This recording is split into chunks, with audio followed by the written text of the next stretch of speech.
Iran के सूबे सिस्तान में 8 पाकिस्तानी शहरियों को कत्ल कर दिया गया। अफसोसनाक वाक़या ज़िला महरिस्तान के गाँव खायसाबाद में पेश आया। 6 मकतूलीन का बहावलपुर के नवाही इलाके खानका शरीफ और 2 का ताल्लुक अहमदपुर से है।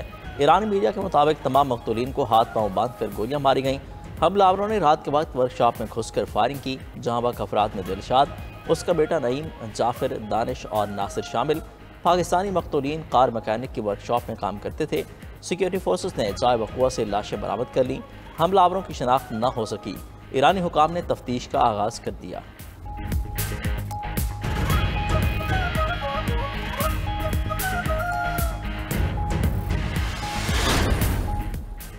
ईरानी हुकूमत पाकिस्तानियों के कत्ल की वजूहत अवाम के सामने लाए। वज़ीर आज़म शहबाज शरीफ का ईरानी सरजमीन पर पाकिस्तानियों के कत्ल पर गहरी तशवीश का इजहार। कहा, दहशत गर्दी का नासूर खित्ते में मौजूद तमाम मुल्क के लिए तबाहकुन है। ईरानी हुकूमत मुल्जिमान को गिरफ्तार करने के बाद करार वाक़ई सजा दे।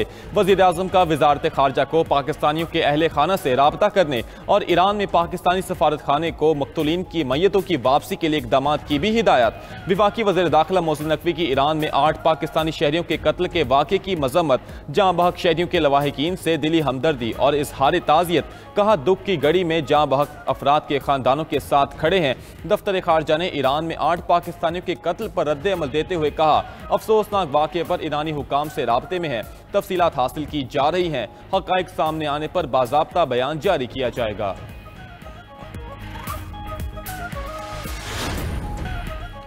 एटमी प्रोग्राम पर ईरान अमेरिका बैठक मुस्बत और तामीरी करार। ईरान और अमेरिका के दरमियान एटमी प्रोग्राम पर बिलवास्ता मुज़ाकरात खत्म। ओमान में दोनों मालिक के वफूद के दरमियान तामीरी और मुस्बत माहौल में बातचीत हुई। तर्जमान ईरानी वज़ारत खारजा का दावा, फ़रीक़ैन का बातचीत अगले हफ्ते तक जारी रखने पर इत्तफ़ाक़। ईरानी फ़रीक ने कहा, बातचीत दोहरी मसले तक महदूद होनी चाहिए। दोनों मालिक में बरसों से जारी कशीदा ताल्लुकात में बेहतरी का इम्कान पैदा हो गया। ईरानी वज़ीर ख़ारजा अब्बास इराक़ची का कहना है, अमेरिका के साथ मुज़ाकरात का अगला दौर 19 अप्रैल से शुरू होने का इम्कान है। मुज़ाकरात का अगला मकाम ओमान नहीं होगा, लेकिन मुज़ाकरात ओमानी सालसी के तहत ही होंगे। ऐसे मुज़ाकरात के हक़ में नहीं है जो वक्त का ज़िया हो।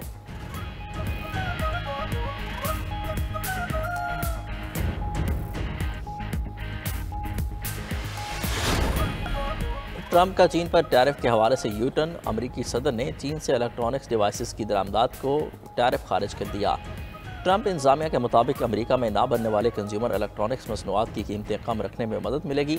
Smartphones, laptops, hardwares, flat panel, monitor और चिप्स जैसी अशिया टैरिफ से मुस्तस्ना होंगी। खबर एजेंसी के मुताबिक ट्रंप इंतजामिया को एहसास हो गया, चीन इलेक्ट्रॉनिक्स डिवाइसेस की मैन्युफैक्चरिंग अमेरिका मुंतकिल नहीं करेगा। उधर चीन के वज़ीर तिजारत का आलमी तिजारती तंजीम के डायरेक्टर से वीडियो कॉल पर रब्ता। अमेरिका के बाहमी महसूलात को तरक्की पजीर ममालिक के लिए इंतहाई नुकसानदेह करार दे दिया। वांग वेटाओ ने कहा कि ट्रंप के महसूलात से तिजारती दुनिया में अदम इस्तेहकाम पैदा हो रहा है। साथ ही वांग ने आलमी तिजारती तंजीम के मबरान पर जोर दिया कि वो अमेरिका की एकतरफा गुंडागर्दी के खिलाफ डटे रहें।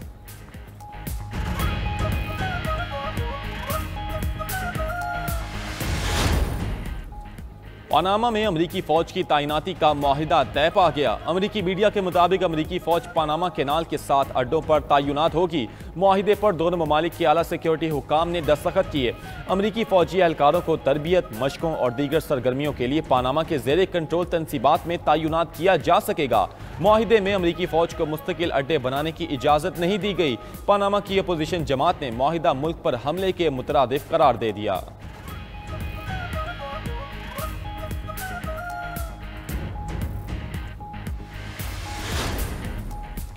पाकिस्तान, अमेरिका और भारत समेत मुख्तलिफ ममालिक में व्हाट्सएप की सर्विस मुतासर। लाखों सार्फिन को व्हाट्सएप के इस्तेमाल में मुश्किलात का सामना। मेटा के कॉलिंग और मैसेजिंग फीचर ने काम करना छोड़ दिया। व्हाट्सएप ग्रुप में भेजे गए पैगामात, तस्वीर और फुटेजेस भी दूसरे सार्फिन तक नहीं पहुँच रहीं। सार्फिन को फेसबुक और इंस्टाग्राम के इस्तेमाल में भी इसी नौयत की मुश्किलात का सामना। मेटा या व्हाट्सएप इंतजामिया की जानिब से फौरी तौर पर बाज़ाब्ता बयान जारी नहीं किया गया।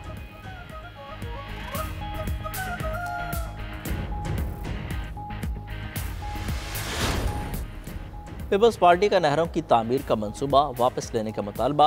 नई नहरों के मामले पर पीपल्स पार्टी और नून लीग के दरमियान डेडलॉक बरकरार। दिन ब दिन बढ़ती कशीदगी पर नून लीग का पीपल्स पार्टी से रब्ता।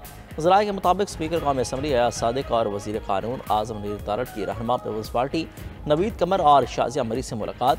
पार्लियामेंट हाउस में हुई मुलाकात में डिप्टी स्पीकर गुलाम मुस्तफ़ा शाह भी शरीक थे। नहरों के मामले पर पीपल्स पार्टी और नून लीग के दरमियान मामला तय न हो सके। नून लीग ने पीपल्स पार्टी को तहफ़्फ़ुज़ात दूर करने की एक बार फिर यकीन दहानी कराई। मुस्लिम लीग नून ने कौमी असम्बली में अहम कानून साजी में हिमायत मांग ली। नून लीग रवां असम्बली सेशन में अहम कानून साजी करना चाहती है। पीपल्स पार्टी ने नई नहरों के खिलाफ करारदाद लाने का इंदिया दे दिया।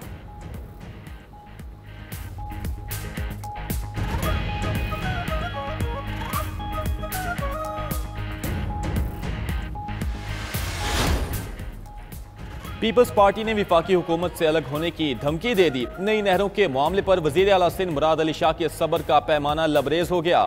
ठट्टा और सजावल में मीडिया से गुफ्तगू करते हुए वजीर आला सिंध ने कहा कि नाज पर जमहूरी तरीके से ना माने तो हुकूमत छोड़ देंगे। सिंध का एक कतरा कोई नहीं ले सकता। साजिश रचाकर अवाम को गुमराह किया जा रहा है। अपोजिशन के कहने पर ब्लैकमेल नहीं होंगे।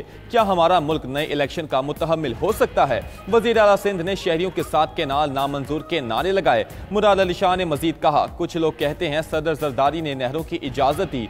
क्या ये लोग वहां सुलेमानी टोपी पहनकर बैठे थे? सदर ममलिकत को किसी चीज की मंजूरी का इख्तियार नहीं।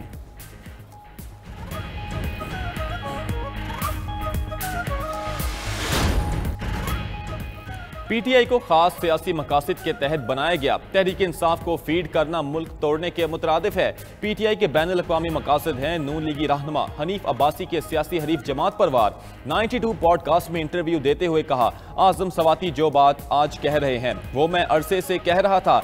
ये पाँव पड़ रहे हैं, घुटनों को भी हाथ लगा रहे हैं। पीटीआई कह रही है जाने दें, हमें मुआफ कर दें। विफाकी वजीर रेलवे ने मजीद कहा, एफरीडीन केस में दरमियानी रास्ता निकालते हुए मुझे उम्र कैद की सजा सुनाई गई। हनीफ अब्बासी का तफसीली इंटरव्यू देखिए आज रात 8 बजे 92 पॉडकास्ट पर।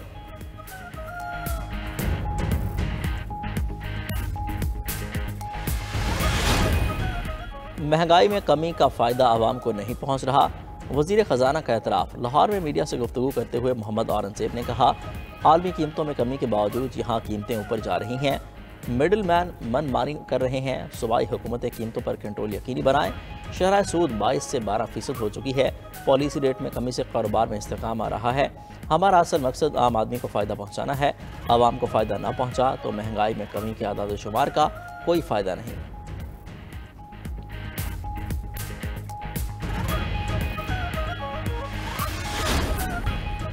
फोर्सेस की खाना जंगी में सूडान खून में डूब गया। बेघर अफराद के कैंपों पर हमले में 100 से ज़ायद अफराद हलाक हो गए। अक़वाम मुत्तहिदा के मुताबिक रैपिड सपोर्ट फोर्सेस ने दारफुर सूबे में कैंपों को निशाना बनाया। हलाक अफराद में 20 बच्चे और 9 इमदादी कारकुन भी शामिल हैं। 2400 के करीब बेघर अफराद कैंप छोड़कर भाग गए। अप्रैल 2023 से सूडानी अफवाज और रैपिड फोर्सेस के दरमियान इक़्तिदार की जंग जारी है।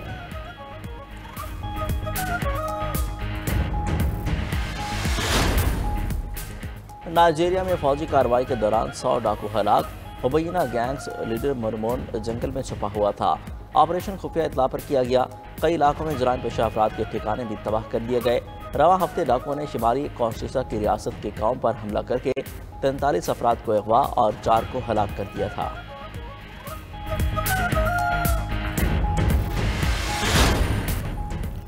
इसराइली फौज ने रफा को मुकम्मल घेरे में ले लिया। गजा के बाकी हिस्सों से मुनक़ता करके सिक्योरिटी जोन करार दे दिया। इसराइली फौज की वहशियाना बमबारी से मजीद 21 फ़लस्तीनी शहीद। अरब मीडिया के मुताबिक फ़लस्तीनी शहदा की मजमूई तादाद 50,912 हो गई। फ़लस्तीनी हुकाम का कहना है इसराइल पानी को बतौर हथियार इस्तेमाल कर रहा है। सिहोनी फौज ने गजा शहर की पानी की 2 पाइपलाइनों को मुनक़ता कर दिया। फ़लस्तीनी कैदियों के कमीशन का कहना है इसराइली जेलों में कैद फ़लस्तीनी ख़वातीन की तादाद 29 हो गई। और बांग्लादेश में इसराइल के खिलाफ बड़े पैमाने पर एहतिजाजी मुजाहिरे। ढाका में गजा में इसराइल मसालिम के खिलाफ 1 लाख से ज़ायद अफराद की रैली। गजा में नस्लकुशी पर नेतन्याहू, ट्रंप और भारतीय वज़ीर आज़म के खिलाफ नारे।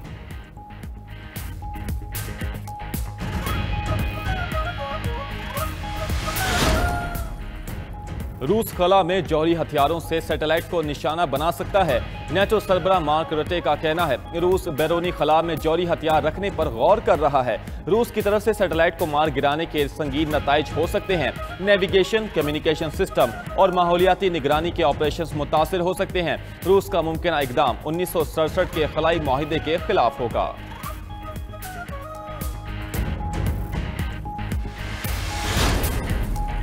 चीन में तूफान, यालाबारी और बारिशों ने तबाही मचा दी। 150 किलोमीटर फी घंटा से चलने वाली आंधी ने दरख्त जड़ों से उखाड़ दिए। कम वजन वाले अफराद भी हवा में उड़ गए। तूफान ने गाड़ियों और दीगर अशिया के खिलौनों की तरह उठाकर दूर दूर तक फेंक दिया। बीजिंग के 2 बड़े हवाई अड्डों पर 700 परवाजें मनसूख। कई शहरों में ट्रेनें बंद। बीजिंग में यूनिवर्सल स्टूडियो, थीम पार्क, तफरीही मकामात बंद।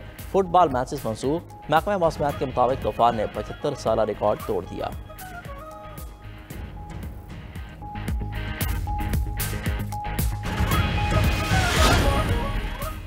पाकिस्तान के मारूफ कॉमेडियन अदाकार जावेद कोर्डू इंतकाल कर गए। मरहूम गुज़िश्ता कई सालों से अलील थे। कोर्डू दिल के आर्जे में मुब्तला थे। इसके अलावा फालिज का भी शिकार रहे। जावेद कोर्डू ने 40 साल स्टेज, फिल्म और टीवी पर फन का मुजाहिरा किया।